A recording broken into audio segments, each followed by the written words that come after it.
I'm going to have the pleasure to invite Provides to be the next speaker. So Provides, floor is yours. Thank you. Thanks, Neil and Adeline, for inviting. That was a very generous introduction. So today I would like to talk about how we build smart cities in super diversity. And I think the provocation is to say that we gather here today not merely to discuss cities of concrete and silicon, but to confront a more fundamental question. Can a city be both smart and human? So Hong Kong is a metropolis for 7.5 million souls that stands at the crossroad of this inquiry, where efficiency could easily eclipse humanity. So today, as we engineer smart cities, I want us to also navigate this tension. And I position the problem at the collision of these three ideas. First is human-human collaboration in high-density, super diverse contexts. Second is human-machine interaction that bridge the subjective input of humans with the objective arithmetics of machines. And finally is the machine-machine collaboration between smart and intelligence. Let's start with the first one. So super diversity is a social science concept that describes the diversification of societies in global migration. For me, it's not merely a demographic computation, but rather a participatory intelligence. For instance, we see that in Sydney, the ethnicity is diverse, and thus the spoken language is also diverse, and thus the religion is also diverse. But when we actually look at Hong Kong, only 8% of the population is not of Chinese ethnicity. So why do we call Hong Kong a super diverse context? I made a very brief comparison that in Sydney, diversity is a festival. It is about celebration and expression in the public realm. Whereas in Hong Kong, it is about a quiet negotiation. So consider this, that 45% of Hong Kong people are over 50 years old. Their voices are often absent from digital town halls. 30% reside in public housing, where communal spaces host both aspirations and grievances. Identity here is a kaleidoscope. You can be Hong Kong or Chinese, both or neither. And so we must shape intelligence through an understanding of diversity. In many places, super diversity is not simply about multiculturalism. It is hybrid in a post-colonial dance of integration, where differences is absorbed but not erased. And so to design smart city here, we must first see beyond the facade of uniformity. And so I want us to think about two problems. First is how to diversify the understanding of super diversity. And second is how we can bring together the lived experience of differences as an engine of human-human collaboration. Now, second is machine-machine collaboration. When I look into the government document and definition of smart city, the first thing is that there are no universal adopted definition of smart city. And it's generally defined to be a city that leverages ICT technology to improve the quality of life for citizens. But of course, we're here to develop a more unique critical angle on that. And so we must ask a deeper question. For instance, what is the difference between smart and intelligence? Now here on the left, we see a network of sensing, actuation, and control components to analyze data and perform actions, the cybernetic loop. And on the right, we see an intelligence system where machines can perceive its environment, process information, and make decisions based on input data, like a base model of the neural network. Both of them are attributed first to Weiner as understanding intelligence as a science of cybernetics or control and communication in the animals and the machines. Whereas on the right, we see Rosenblatt, who defined intelligence as a probabilistic model of information storage and organization. The implication of this is kind of like the metaphor of our body and our neural system. For a smart system, you have a reflexive intelligence where if you're presented with a stimuli, your hand just sort of retract from the fire without actually thinking much. Whereas an intelligent system is one that deals with the brain part of our body where neurological signals are able to conceive information.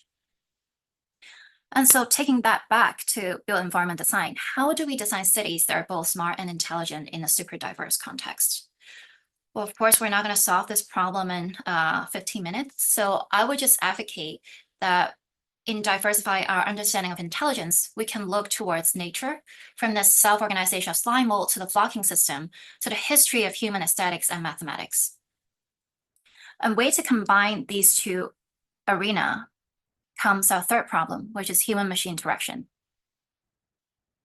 And as with all human-computer interaction and most of informatics, we can place theories and design practice based on objectivity and mathematics at one end of the spectrum, and subjectivity in language at the other end of the spectrum. So I visualize a very simple spectrum for you. For instance, in the objective side, we have traditional computer science that uses user modeling, experimental research in controlled environments to understand how humans interact with computers. Whereas on the subjective side is a more social semiological approach to understand the complexity of human behavior. And later I'll be showing a project that actually tries to demonstrate this side of the approach. And for me, built environment design is always about this Venn diagram rather than the opposing spectrum.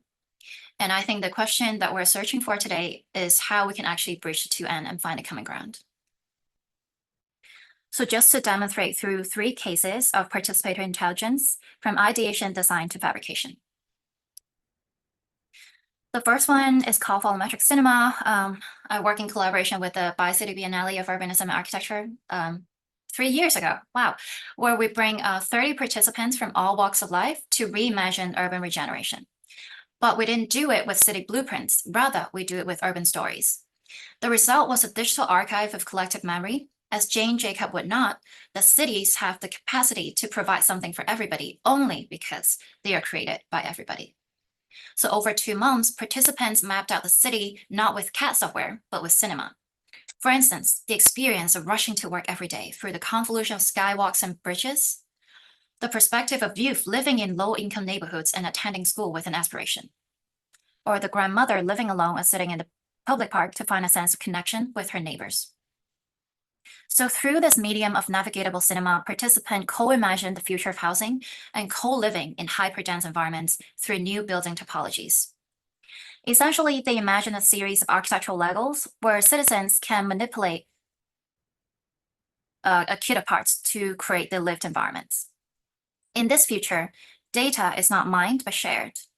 This is one example of the film that participants produced together with the imagination and all of the discussions that went with it throughout the 2 months and finally resulting in an exhibition became a starting point for further queries and speculations. So a second experiment actually brings the idea of architectural Lego to life within a video game environment, and we call this a digital common project. So I invited youth and older adults to actually co-design their ideal public space in Metaverse, and the age range spans from 7 years old to 70 years old. Hong Kong citizens are pretty amazing. And the machine basically translated Cantonese into architectural forms. And here, Metaverse and the AI chatbot became a cultural bridge. I'll just quickly go through one of the outcomes. This is an intergenerational sip garden. So citizens wanted to tackle this public space, which is a very typical layout of housing built in the 80s and 90s and over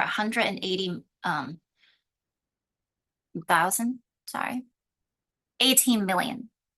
Okay, sorry, my Chinese to English number just messed up. Anyway, a large portion of Hong Kong citizens actually reside in similar housing topologies, and the design remained largely the same for the past 50 years. And so citizens begin to think about how we can integrate needs of older adult with culture of youth. And they brought together the idea of pet companionship together with community tea house and tried to co-design a public space with a synthesis of these functions. They also tried to search for what is a Hong Kong Chinese identity in this colonial context, in the sense that what is the typical form? How do Hong Kong people understand Chinese architecture and how we can actually bring those together into a functional design? So this is the final outcome. As you can see, a very beautiful serene garden with a vertical zoning strategy that on the first floor, they hope that is a place where people of different ages can come together, have tea, enjoy a little see-through performance, and actually spend time with animals. And on the second floor, you can actually enjoy the view, have more interactive activities. And in the whole design, you can see how they try to integrate people with and without pets into a community circle that tries to have mutual understanding between one another, as currently in public housing, pets are prohibited. And in the final project, we try to actually fabricate and manifest some of the ideas in physical space as a proof of concept that citizens can co-produce spaces together.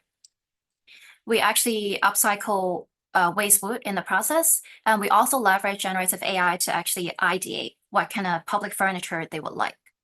From one of the stories, an elderly reminded us of a demolished wet market that he used to spend his childhood in.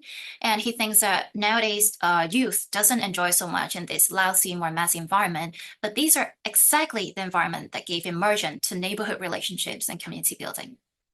And so they wanted to understand how we can recreate this sort of urban artifact that can encode the shared memory. And so the lived experience of people in different generations can actually be passed down.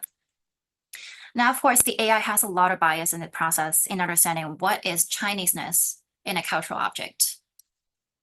And so we actually engage citizens to co-produce a chair, including a craftsman who works in Chinese woodcraft, and also architecture students to upcycle neighborhood waste wood through a heat-shrink plastic joinery. So in the process, no nails were used, and we try to reflect, well, if we don't have mortise and tenon joint, in what ways can we modernize or reinterpret Chinese intelligence in furniture making?